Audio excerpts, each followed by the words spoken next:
L'épidémie s'est étendue à 30 provinces chinoises et des cas ont été détectés dans une douzaine de pays. Selon les derniers chiffres du 28 janvier, le bilan du coronavirus, responsable de l'épidémie de pneumonie partie de ma ville, Wuhan, qui est le chef-lieu de la province du Hubei, s'est alourdi, faisant état de 2714 personnes atteintes et de 100 morts au sein de la province. 1590 des personnes infectées et 85 des morts se trouvent à Wuhan. Les festivités de la fête du printemps ont été annulées, des rues désertes, les voitures qui sillonnaient la métropole ne se rencontrent plus.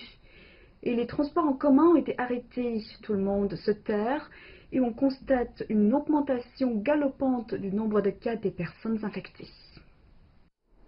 Et comment la ville a-t-elle réagi? Y a-t-il des aides?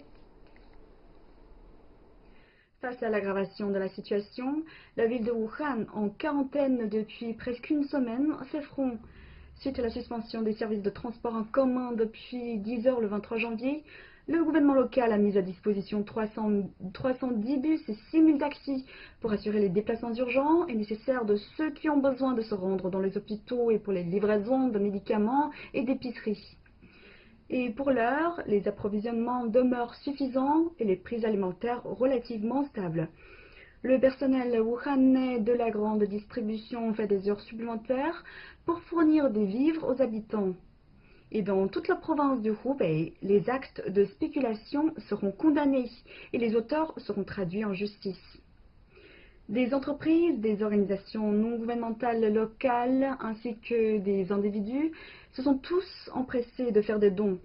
À midi, le 27 janvier, la Fédération de charité de Wuhan avait reçu presque 1,4 milliard de yuans de dons et la Croix-Rouge de Wuhan 116 millions de yuans. Et des aides provenant des autres provinces ont contribué aussi à atténuer la crise.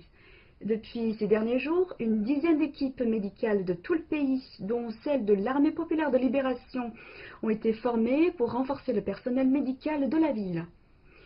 Et lundi, le Premier ministre chinois Li Keqiang est arrivé à Wuhan et a annoncé de multiples mesures pour enrayer l'épidémie, et parmi lesquelles figure l'envoi de 2500 médecins et infirmiers supplémentaires pour aider la ville dans cette lutte contre le nouveau coronavirus. Il a aussi inspecté le chantier d'un nouvel hôpital ad hoc qui est destiné à traiter les patients atteints du coronavirus à Wuhan. Le 23 janvier, les premiers kits pour la détection de virus pour 10 000 personnes ont été envoyés depuis Tianjin à Wuhan pour toute la région du Hubei.